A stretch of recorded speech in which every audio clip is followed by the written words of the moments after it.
আমার সঙ্গে রয়েছেন সল্টলেক সিবি ব্লকের সম্পাদক সৌমেন গোস্বামী। আমরা তার সঙ্গে কথা বলে নেব। দাদা, ট্রাইব টিভিতে আপনাকে স্বাগত। যে বিষয়টা জানতে চাইব, ৪৫ বছর ধরে আপনার এই পুজো আপনারা রীতিনীতি মেনে অতিবাহিত করে এসেছেন। মূলত এবারের পুজোতে নতুনত্ব বলতে কি থাকছে?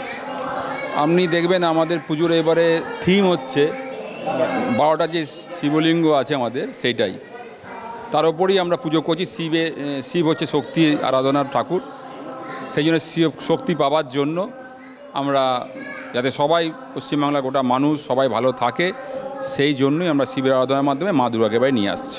সাধারণত প্রতি বছর যে স্মুথলি আমাদের পুজোটা এগিয়ে যায়, এবার কিন্তু তার খানিকটা ব্যতিক্রম, কারণ আমরা দেখছি একদিকে উৎসব, অন্যদিকে প্রতিবাদ। এই বিষয়টাকে আপনি কিভাবে দেখছেন? না, এবারে তো সত্যি একটা ঘটনা ঘটেছে, সেই জন্য যারা পুজো উদ্যোক্তা তাদের খুব অসুবিধে হয়েছে। আবার যে ঘটনাটা ঘটেছে তার জন্য আমরা খুব দুঃখিত এবং মর্মাহত। এরকম ঘটনা কেউ আশাপ্রদ নয়, কিন্তু যেটা হয়ে গেছে, আবার পুজোটাও দরকার। পুজোতে বহু মানুষ যুক্ত থাকে। একটু আগে আমাদের মন্ত্রী বলে গেলেন, আপনাকে দেখলেন, বিভিন্ন মানুষ এই সারা বছর কাজ করে, এটার জন্য তাদের রুজি রোজগার চলে।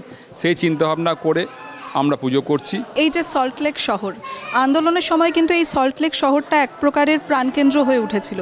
তো কি মনে হয় এবার যে পুজোর দিন যত ঘনিয়ে আসছে, তাতে মানুষের মধ্যে যে প্রতিক্রিয়া এই পুজোকে ঘিরে তা কেমন হতে পারে? দেখুন, প্রতিক্রিয়া বলতে গেলে তাহলে আপনাকে শ্রীভূমিতে যেতে হবে, অন্য পুজো প্যান্ডেলে যেতে হবে। আমরাও চাই যেটা হয়েছে সেটা ঠিক হয়নি, তার বিচার ঠিকভাবে হোক। আর পুজোতে আনন্দ যেমন করার সেটুকুও আমাদের বজায় করতে হবে। কারণ আমরা তো শুধু নয়, বাচ্চাগুলো যারা সবথেকে বড়, যারা বাচ্চা স্কুলে পড়ে, তারা কী করে, তারা তো এই কটা দিন একটু আনন্দ করবো, ক্যাপ ফোটাবো, বোম ফোটাবো, খাবো, ঘুরবো, এদের ব্যাপার থাকে। তার সঙ্গে গরিব মানুষ যারা আছেন তারাও একটা আশা করেন, সেই চিন্তাভাবনাতেই সবটা মিশিয়ে আমরা পুজোটা করছি।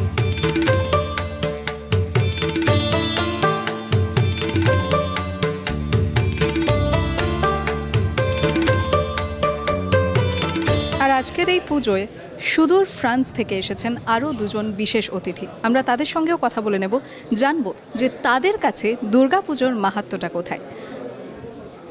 Welcome to India, sir, first of all, and Tribe TV welcomes you.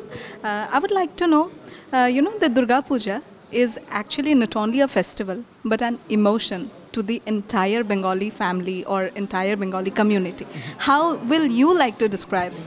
Oh, I love Durga Puja. That's a special moment in Kolkata. That's my second time. And here, like, we are coming with our children from Don Bosco Ashalayam. And that's crazy because they can see all of the work that every workers are doing for Durga Puja, for each pandals like that. Also, that's amazing. That's amazing. So thank you so much to welcome us here. Sir, I would like to know from you also, do you have any past experience about attending Durga Puja? No, to be honest, this is my first time.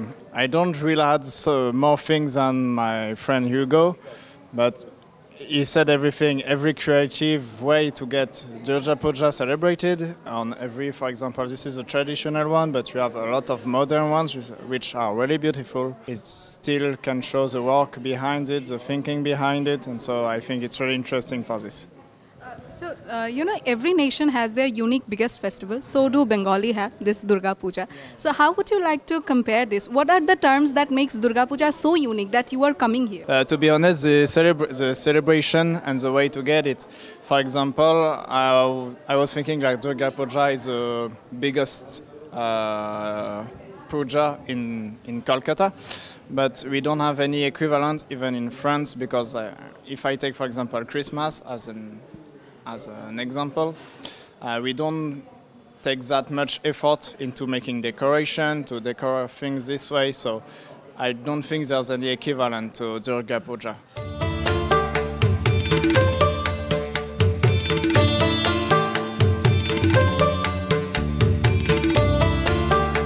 তো যেমনটা আপনারা শুনলেন, এই দুর্গাপূজা শুধু যে বাঙালিদের মধ্যে বা গোটা দেশের মধ্যে প্রসিদ্ধ তেমনটা কিন্তু নয়।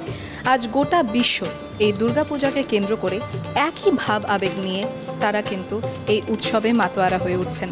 তার পাশাপাশি আজ আপনারা দেখলেন যে সুদূর ফ্রান্স থেকে দুজন বিশিষ্ট অতিথি আজ আমাদের মধ্যে এসে উপস্থিত হয়েছেন এবং তারাও সেই একই মনোভাব নিয়ে দুর্গাপুজোর বিষয়ে বিশ্লেষণ করে গেলেন। এই দুর্গাপূজাকে একেবারে প্রসিদ্ধ করে তুলতে বা এই দুর্গাপূজার পেছনে, এই উৎসবের পেছনে যে অদম্য প্রচেষ্টা, যে শিল্পকলা রয়েছে, সে সমস্ত কিছুর বিষয়ে যথেষ্ট প্রশংসা করে গেলেন। ক্যামেরা পার্সন সূর্যের সঙ্গে আমি দিশা, ট্রাইব টিভি বাংলা।